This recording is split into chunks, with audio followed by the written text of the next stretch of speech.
And good morning. Welcome to another installment, this time a short installment of Advanced Conversation. Today in this segment, we are going to do something kind of a continuation of what we did in the last video. You're busy working on your midterm presentations, so I don't want to start like a brand new unit or go into anything really heavy. But I just wanted to talk more about pronunciation to help you prepare for your presentation, what you're recording for the midterm. And I might do another video like this, perhaps, before we get into our next unit. After the midterm, we're going to start talking about popular misconceptions. And there are a number of different misconceptions that we're going to go through. So hopefully we'll start that next week. If I can, I might do a short video again on pronunciation if I can find maybe something kind of fun or interesting, or at least more practical and or a combination of linguistic and practical discussion. Anyway, we're going to continue talking about intonation, and we talked about intonation last time and sentence stress. So your intonation is from the vocal cords, the glottis. You start the sentence with intonation, you put these kinds of intonation peaks that kind of goes up and down, these peaks on content words like nouns and verbs and adjectives, and maybe some adverbs to some degree. And as you get toward the end, your lung pressure, your air is starting to run out, and so your intonation is generally going down toward the end of the sentence. But in English, we kind of maximize that. We kind of give maybe one of those peaks before the end, extra strong intonation and extra strong prominence. So you're kind of going da da da da da da da da. It goes down. But before that final decline, you have probably somewhere an extra strong peak, an extra strong intonation. It goes da da. And that's a sentence stress. And we mark maybe some new key information in the verb predicate, like the verb or a noun object that's after the verb, or something that's after the verb. It's usually a noun or other content word, either at or near the end of the clause or the sentence. Or it may not be an actual sentence in speaking, could be just an utterance, what we call an utterance phrase. That is a phrase from the time you open your mouth and start talking until you get to the end and your intonation goes down and you have to stop and breathe again. So da da da da da da da da, utterance phrase, we call it in linguistics.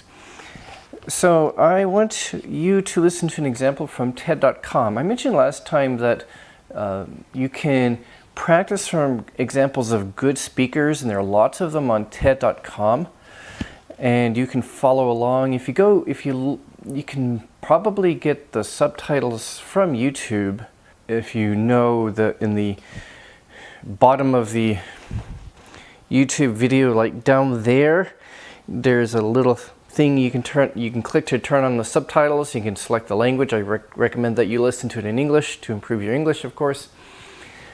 And you can also go to the TED.com website and listen there with the subtitles, and there you can also download the transcript. Now, it might be a computer-generated transcript, so it may not be perfect, but you can get the transcript from there. I'm going to actually show you a video I got from somebody's website where they put in the subtitles for us.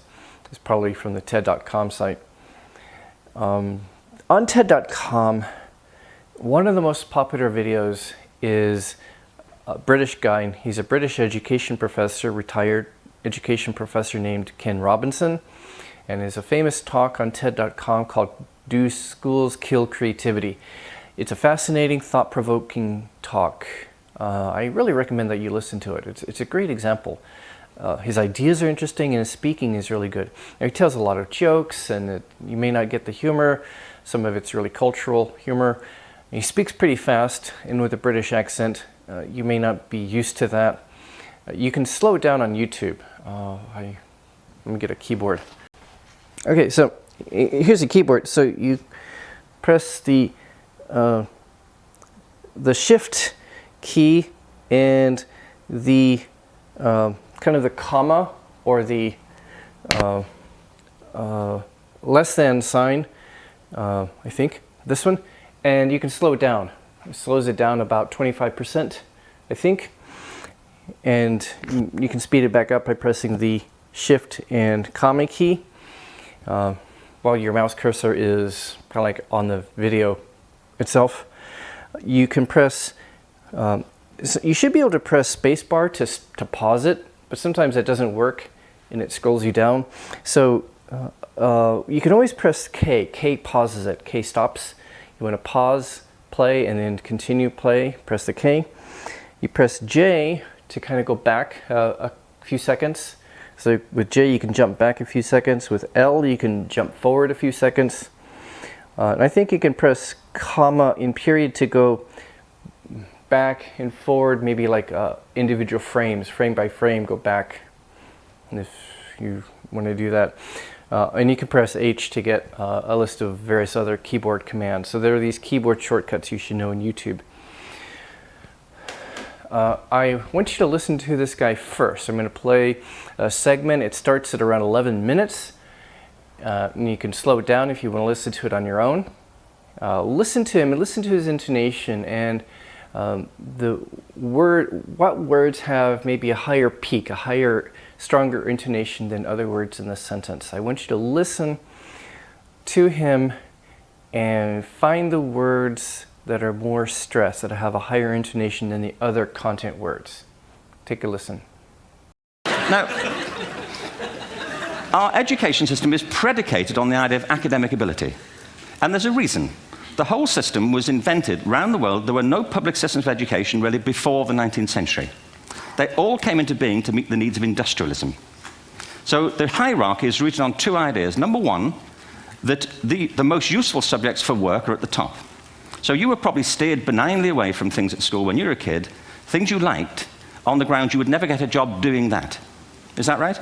Don't do music, you're not going to be a musician. Don't do art, you won't be an artist. Benign advice, now profoundly mistaken. The whole world is engulfed in a revolution. And the second is academic ability, which has really come to dominate our view of intelligence because the universities designed the system in their image. If you think of it, the whole system of public education around the world is a protracted process of university entrance. And the consequence is that many highly talented, brilliant, creative people think they're not, because the thing they were good at school wasn't valued or was actually stigmatized. And I think we can't afford to go on that way.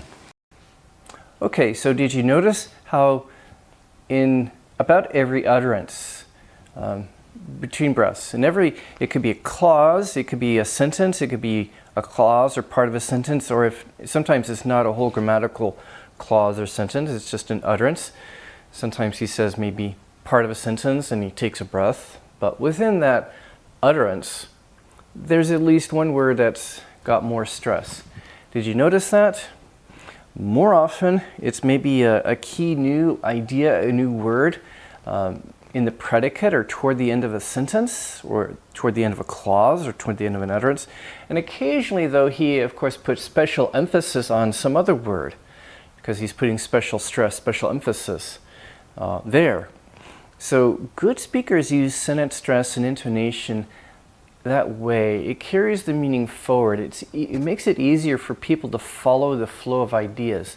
Notice that this is easier to follow than a person who speaks in a monotone voice, a flat tone voice like that. That's very boring and it's hard to follow.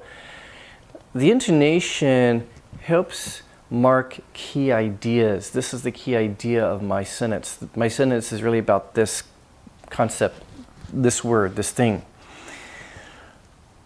Listen to it again. I'll slow it down and I'll give you the text.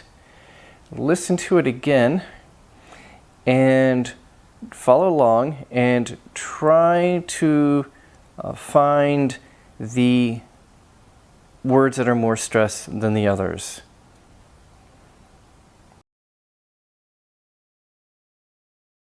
Now, our education system is predicated on the idea of academic ability. And there's a reason. The whole system was invented around the world. There were no public systems of education really before the 19th century. They all came into being to meet the needs of industrialism. So the hierarchy is rooted on two ideas. Number one, that the most useful subjects for work are at the top. So you were probably steered benignly away from things at school when you were a kid, things you liked, on the grounds you would never get a job doing that. Is that right? Don't do music, you're not going to be a musician. Don't do art, you won't be an artist. Benign advice, now profoundly mistaken. The whole world is engulfed in a revolution. And the second is academic ability, which has really come to dominate our view of intelligence because the universities designed the system in their image. If you think of it, the whole system of public education around the world is a protracted process of university entrance. And the consequence is that many highly talented, brilliant, creative people think they're not, because the thing they were good at school wasn't valued or was actually stigmatized. And I think we can't afford to go on that way. Okay, so some of these are pretty easy to catch. For example, now our education system is predicated on the idea of academic ability. So predicated, that's a key new idea. He's been talking about stuff before, like academic ability. He's been talking about academic ability in his talk already. It's predicated, right? It's based on academic ability. There's a reason, okay, the intonation, the stress. The whole system was invented, okay, around the world before the 19th century. They all came to meet the needs of industrialism.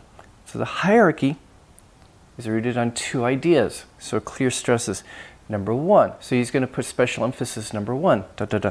And then a few sentences later, he says, second. He's kind of giving you structure here, like an outline. So number one, most useful subjects for work at the top. Benignly, you're steered away benignly the things you liked. Emphasis. On the grounds you would never get a job doing that. Okay, is that right? Don't do music, you're not going to be a musician. Don't do art, you're not going to be an artist. Benign advice, now profoundly mistaken. Beautiful intonation. It's a bit fast. We native English speakers are used to that kind of rate, at least if it's an academic person. Some professors talk fast. We are kind of used to that. If we've been to college, we're used to it. Now, one thing that he does, though, even though he's speaking fast, he has clear intonation. The intonation helps you to follow the flow of thought. Another thing he does, even though he's speaking fast, did you notice that there are clear pauses between sentences?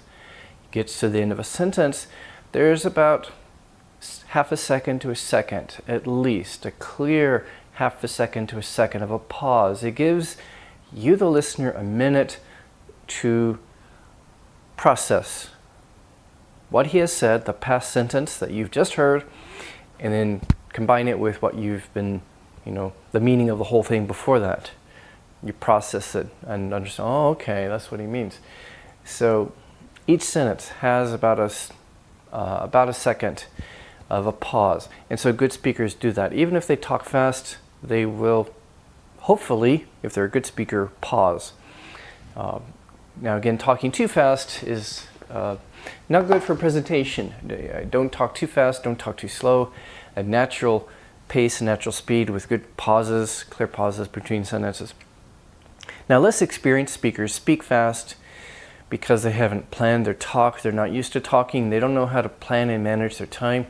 So maybe you're doing a class presentation or a presentation at a company meeting and oh my gosh, I've got 5 minutes and I've only gotten through a third of the slides. I need to hurry. So they talk fast and fast because when they're nervous and they haven't paced themselves and they got to rush through all the material. And that's bad form. Now he, of course, is speaking fast because that's his style. He tells a lot of jokes people laugh at. He's got a lot of stuff to say. He's obviously comfortable with public speaking. He's obviously done it all his life as a professor and in other public speaking contexts. He's very good at it. And his delivery is really spot on, as the British say. But he is maybe speaking a little unusually fast because TED Talks give you about 15 to 18 minutes. And he's got a lot to say, and that's why he's rushing through, perhaps, also, because he's got a time limit. And if you've seen something like a TED Talk, been to one, there are kind of other organizations that do like TEDx, or there's something like that in Korea. I think there are one or two organizations or TV networks that do something kind of similar to TED Talks. I've been to one. On the floor, the speakers on the stage, on the floor, the speaker sees like a timer. You may not see it, but on the floor of the stage, the speaker sees a timer. You've got 5 minutes left, 4.5 minutes. So he sees the clock. And that's maybe why he's rushing through. For your presentations, don't rush through. Speak naturally. One thing to manage time, don't spend too much time on intro stuff and background stuff. Assume that your audience is fairly educated and knows what a college-educated person knows, and so there's some stuff maybe you don't have to explain. Go quickly through the introduction. Start with a brief kind of maybe a hook or a survey of an overview of what you're going to talk about, your main point, your main argument, but a short, quick, concise intro. Your introduction should be concise. If you do need to give background information, make it concise as possible. Start getting to your main points as quickly as you can in your talk. Get to your main points as quickly as you can so you have enough time to explain your main points well enough. And then you can finish at a proper time. Maybe I'll play this again, let you listen one more time, so slow down a bit again. Enjoy his speaking style. Now,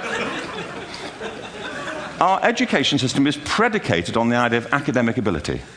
And there's a reason. The whole system was invented around the world. There were no public systems of education really before the 19th century. They all came into being to meet the needs of industrialism. So the hierarchy is rooted on two ideas. Number one, that the most useful subjects for work are at the top. So you were probably steered benignly away from things at school when you were a kid, things you liked, on the ground you would never get a job doing that. Is that right?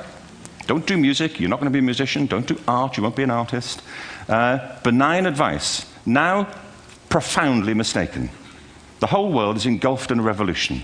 And the second is academic ability, which has really come to dominate our view of intelligence because the universities designed the system in their image.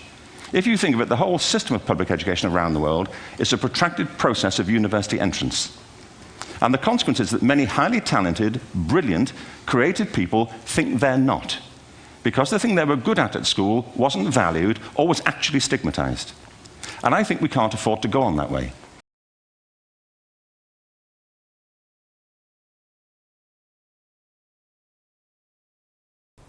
Okay, hope this is kind of helpful for you.